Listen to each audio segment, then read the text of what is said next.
Hello and welcome to Ellen Ruth Soap. I'm Ellen and I'm making another foodie soap today. I've been making a lot of foodie soaps lately. I think it's fall. I love baking. I miss having my kids at home because I bake a bunch and I'm like, what are my husband and I going to do with it? But anyway, I digress. Today I'm going to make an apple pie soap using this fragrance hot apple pie from Wholesale Supplies Plus. It smells fantastic. It really does have like that sweetness and a little tart like an apple pie. So I'm super excited to do this.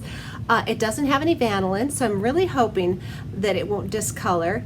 And I'm going to make this a foodie soap. So I will be adding heavy cream powder and buttermilk powder. Those are going to be the milks that I'll put, and I'll just mix those into the oils is how I like to use these milk powders. I don't put them in the lye, I put them in the oils. So anyway, that'll be in there. And what I have is, I'm not going to try and make this look like an apple pie. I want to just represent the apples and have the fragrance speak for itself. I have a whole bunch of little embeds. They're just little round. I rolled them. I had some leftover soap from a project, rolled these and saved them up. And so what I want to do is I'm going to take a little green soap frosting and put little leaves on these, and I will float these around in the body of this soap. And then for the top, I want to just do a little bit of piping, and so for the colors to represent red and green apples. Personally, I like to use Granny Smith apples when I make apple pie.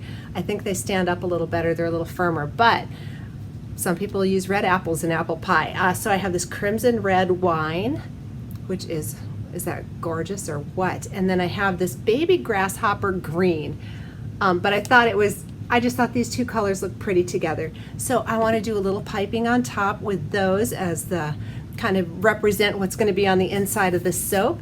I've got everything pulled together here. I've got to get the leaves put down on those little apples. And I want to give a quick shout out to some people that watch my videos. Simon from Australia, I'm saying hello to you. Your wife asked me to say hello, so hello Simon. I'm glad you're watching. Enjoy the video and let's make some apple pie soap. Okay, I'm ready to put little leaves on my apple embeds. So I have some frosting that I stole off a different soap batter, and it's all ready to go in my piping bag. What I'm going to do is mist these with rubbing alcohol so that the leaves will adhere. I want them to be kind of damp and, sticky, if you will. So we'll get to piping our leaves down.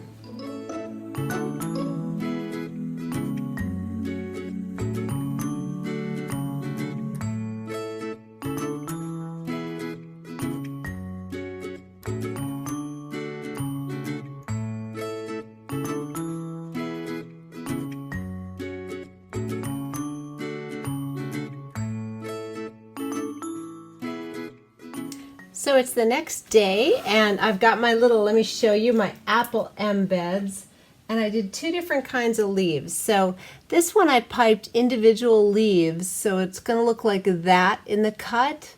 And I realized since you're not seeing the sideways cut, I just ran one, so I got kind of tired of doing the individuals, and I just ran one bead down.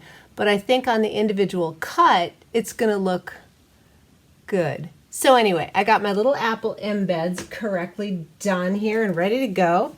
In my oils and butters, I've got my heavy cream powder, my buttermilk powder, kaolin clay, and colloidal oats.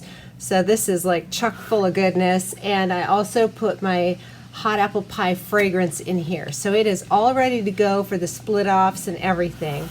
And over here I have my lye solution, which has Tussa silk fibers and some sodium lactate in there. And that's all ready to go. So I'm going to hand stir this in and we'll split off. I've got my colors already dispersed in a little water in there. So what I've decided to do is I'm going to pour a little base in the bottom of my mold and then save the rest of those colors off for piping on the top. Want to kind of draw some interest in here and not just have the apples be the only thing going on, even though I think they're going to be really cute. I'm hoping they're really cute. It's kind of fun to do those. But we'll get this hand stirred up and then we will stick blend with the individual colors. So this fragrance, the reviews on it says that it didn't cause any discoloration, acceleration, or ricing, so I'm hoping it behaves as advertised. Kind of bold to put it in there ahead. I have never used this before, so this is a little bit of a boldness for me to put it in here first. Normally, if you're not sure about your fragrance, just hold it off until you get all your colors mixed and then add it in last, and that is a great way to approach that. If it's going to behave, I like to add it to the oil so that it bonds with the kale and clay and the oats in there. I feel like it helps to give the fragrance some staying power, but that is only if you know that the fragrance is going to behave. That's the only disclaimer with that. If you're not sure, and I get kind of bold sometimes, but if you're not sure or you know it has a little bit of acceleration, don't do that. Wait till you split it off. It's just not worth risking it. So I'm going to go ahead and get my little, this is going to be for piping, and a little bottom layer on here. This is actually behaving perfectly, so I'm going to pull this out and get my stick blender in here, and we'll go lightest to darkest. So that'll be plain. Let's do green and red. I'll call the darkest.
It's the next day. It's been about 24 hours, and I did put a blanket over this and let it go through gel phase last night. So I like the sloopy top. I mean, I think it looks sort of baked and yummy. And the smell this morning, or today, is it's pretty good. Sometimes when soaps go through gel phase and then the next day the fragrance can kind of morph and then bounce back. So I'm hoping this bounces back a little. It's more apple-y and less pie-ish this morning, or today. I keep saying this morning, it's actually afternoon. But we will have to see, give this a couple of days and see how that fragrance does. But it's nice and strong, and I'm happy with that. I can't wait to see how these little apples came out. I'm very curious. So let's get in here and see what we've got.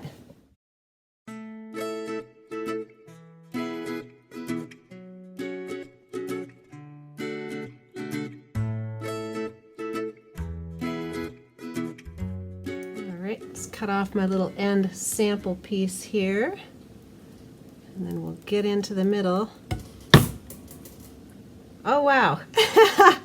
They're cute. I wish they were spread out a little more, but those are really cute. Aw, I can't wait to get in here and see how it looks in the middle.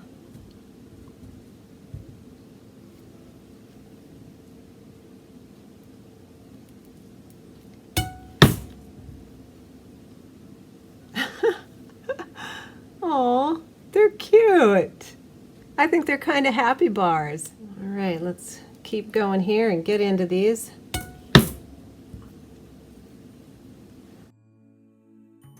These two kind of bump together. And actually, so these ones were the ones where I did the individual leaves that were wider. I think these actually look cute. And they were a lot faster to do. So I'm not disappointed with the one where I just did a stripe down the embed rather than the individual leaves. I think they both came out looking really cute. Definitely not a disappointment. Oh, they're happy.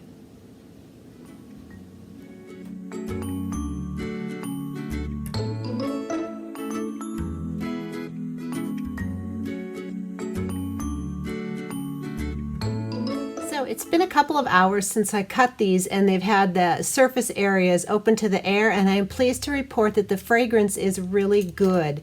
It's very nice, but it smells more like fresh apples to me than an apple pie, so I'm going to be calling these Apple Harvest just because of the look of them. I think that name is more fitting than hot apple pie, and I like the fragrance with that name. So that's how I'm going to go ahead with these. But I was really glad the fragrance bounced back. Just sometimes the heat and the saponification process can make the scent morph for a little bit, and then it comes back once it hits the air, and that's what happened here. So, good report. Smells great. These are happy little bars.